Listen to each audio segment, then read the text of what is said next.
everybody. The founder and president of Turning Point USA, you know him, Charlie Kirk, as well as the executive director of USA Strong, lawyer Erin Elmore. So guys, thanks so much to both of you for joining us tonight. We're really excited to have you both on. Look, there's so much to talk about when it comes to Joe Biden. I don't even know where to start, but I think we ought to start at the border, because he has an absolute disaster on his hands at the border. His border crisis has continued. It's not being addressed, and it's already costing the American taxpayers an additional, wait for it, folks, $86 million. So thanks to Joe Biden's immigration policy, or lack thereof, the detention centers are now flooded. No political benefit to talk about this, so they're just going to ignore it. I remember I think it was Time Magazine. It was a picture of President Trump with a young girl. Yep. And it said, "Welcome to America." And you remember that image? It was such a misrepresentation of what was really happening. And you know who's coming into your country and out of your country. And it's almost as if this is manufactured chaos from the Biden administration. I wish they actually wanted to solve it. They don't. It seems about it. It's staggering. It's terrifying. I spoke with a Homeland Security expert yesterday, and what he told me is if you go to Mexico on vacation or for business and you try to come back into the United States legally, it's harder to do so than it is to do so illegally, because you need a COVID test. Hundreds of thousands of people, if you're trying to lose belly fat, crossing this border illegally. They are being given hotel rooms on our taxpayer dime. They are being given bus tickets. Yes, that's right. They're being put on buses to fan out all over this country. They're not being tested for COVID, yet our schools are still closed down because of COVID. Our restaurants are still closed down because of COVID. Yet this is such a crisis at our border, and the Democrats refuse to acknowledge it. If you look at the statistics from February, well over 100,000 migrants crossed the border. This is an increase for the last decade of about, a 15% increase. It's horrible. It's just not what you want to have happen. I'm sorry, the highest number in 15 years, rather. This is not what we need to have America succeed, especially when people are out of work and struggling for jobs. Yeah. And you know what? Illegal immigration, it actually hurts lower income workers and minorities the most. So truthfully, the Democrats seem to act like they care about those people. That's not true at all. They just want to secure the future for their party and have these people voting Democrat forever. And it's unjust and it's unfair, and it's going to hurt our schools. It's going to tax all of our American people that are working. And this is just not what we need to better our country. Yeah, well, I'm glad you brought up schools, because a coalition of American scholars, policymakers, and concerned citizens are now fighting for traditional civics curricula, actually more important than learning things that would prepare you for the future. What is going on with this critical race theory nonsense? Yeah, we've been talking about it for quite some time, and Donald Trump deserves credit. He signed an executive order that was ridiculed by the media, saying that the U.S. government will not engage in critical race theory, especially in the military and the civil service. You and I both have children that are in school, and I got to tell you something. This has been something that my husband and I have talked about a lot. What is it that our children are going to be learning? What schools are they going to be in? And what are they teaching in those schools? As a parent yourself of a school-age child, you must think about this. And I think it's incumbent upon all of us that have children in school. Thank you, Charlie, for all the work you're doing on this. I think that this is so necessary and so needed right now. But do you think about this? Is this something that concerns you as a parent? Lara, this is utterly consuming, and all of this talk of critical race theory, all it is indoctrination of our children, many of whom have been out of school for over a year now. What they really need is to learn how to read. They need to learn basic math skills. They need to learn science in the traditional way that it should be taught, not critical race theory. Children in elementary school do not judge each other on the color of their skin. They don't understand differences. They are taught to love and to play and to assimilate with one another. And inserting race into these children's minds and brains is not what they need. They don't see things this way. It's only creating division, and it's so divisive. And as a parent, I encourage other parents as well, look into what your children are learning. Ask the principals, the headmasters, the people that are running these schools, what they intend to teach. Just today, now I'm transferring my child to a Florida school, but in the Pennsylvania liberal private school, by the way, that we are paying our hard-earned money for, they are teaching our children that there is a water crisis. And first of all, a third grader, second grader, first grader shouldn't hear the word crisis.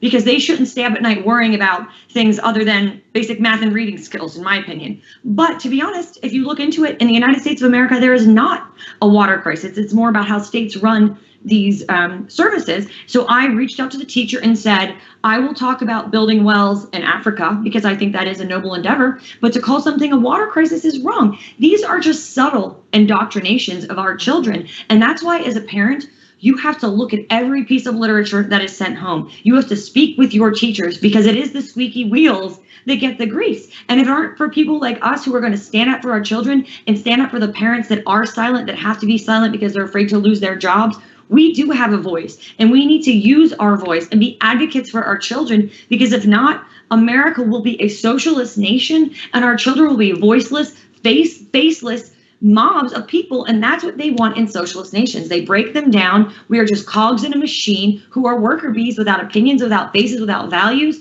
and we have to stop this at every grade. Yeah, gosh, here I thought that teaching my child, which I do, my son and my daughter, to treat everyone equally. Gosh, I thought that was a good thing. Guess I was wrong, according to the woke left. Joe Biden's team continues to be at odds, guys, with how the real world works. And most recently, during an interview where Circle Back Jen Psaki noted that businesses do not need to raise the cost of goods to pay more taxes. So I'm trying to figure this out. They want to raise taxes on everybody, but they don't think the businesses are going to have to raise their rates. So where does Joe Biden think they're going to find the money to pay for these new taxes? Charlie, it seems like they're using the same failed logic. Couple years, you see blacks between the ages of 18 and 30 just get out of the labor market. When you raise the minimum wage abruptly and quickly, like they did in Seattle, Portland, or New York, prices will go up. And then you see the workers that are still in entry-level jobs, specifically in minority neighborhoods, they get disenfranchised from the labor market. Press Pro Scholarship on this, where he argues that the minimum wage is actually the worst thing for low-income communities. And look, this goes to a broader point about the difference between Donald Trump and Joe Biden. Donald Trump didn't have to deliver all the successes that he did for people that never voted for him, that hated him. And he did. Than ever before. They're just throwing money out for people.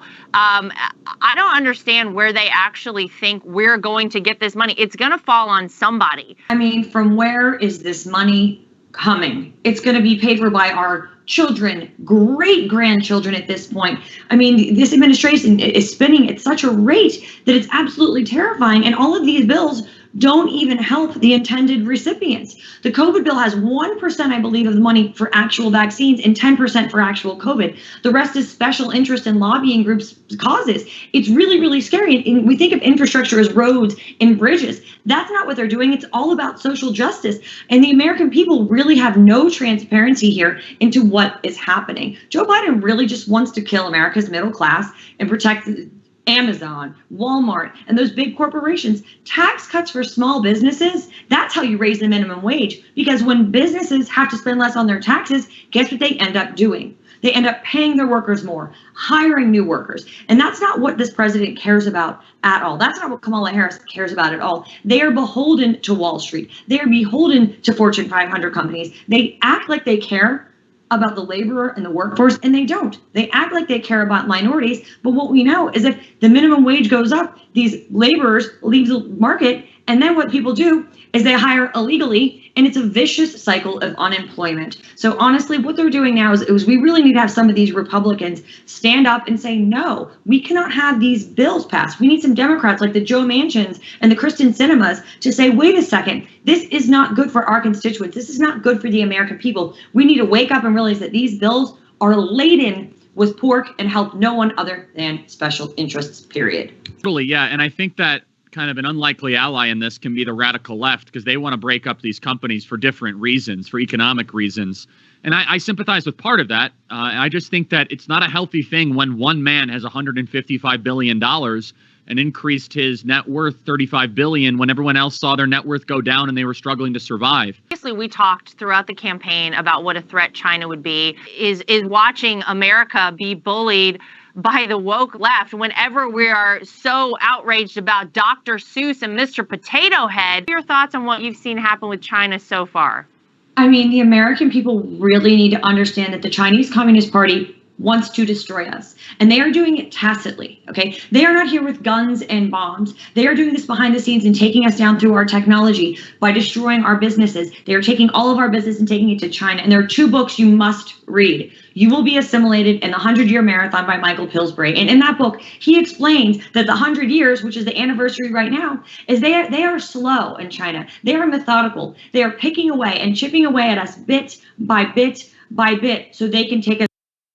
Anything your wild child does. They hate democracy. They hate our way of life. They have concentration camps in China, a la Nazi Germany of the Uyghurs. This is something that the American people don't see because the Democrats are addicted to China. We need their money that they're supplying to us, to our veins, because they are basically a bigger, better infrastructure than we have. They are going all over the world with our Belt Road Initiative in Africa, in the Middle East, assimilating through all of those countries and sending the Chinese people there to do infrastructure and take over the world. And we are just sitting by and saying, it's fine, don't worry. And that is not true at all. Whether it's Hollywood or our government or our politicians, they just sit back and say China is not a threat to us. In actuality, China wants to destroy us. And if we are not careful, we are going to be destroyed. And truthfully, part of me stays up at night thinking that the United States is on a hegemonic decline and that it's already too late because we need people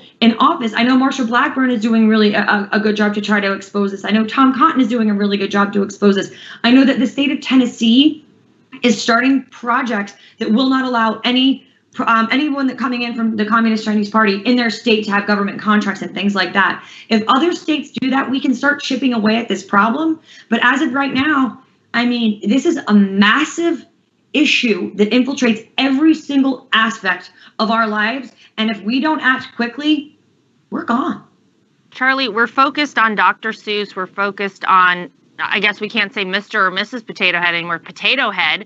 We're focused on these ridiculous things in America. At least this is what the media would like to have Americans focus. Go a step further. I think the Chinese Communist Party is behind a lot of this political correct woke nonsense in our country. I think the Chinese Communist Party knows that the woke industrial complex is a far more effective weapon at destroying America than a thermonuclear weapon in the next 20 years. And to Charlie, guys, thanks so much for being here for this conversation today. It's so important. We're going to keep fighting for what's right. We're all going to keep standing up and speaking the truth.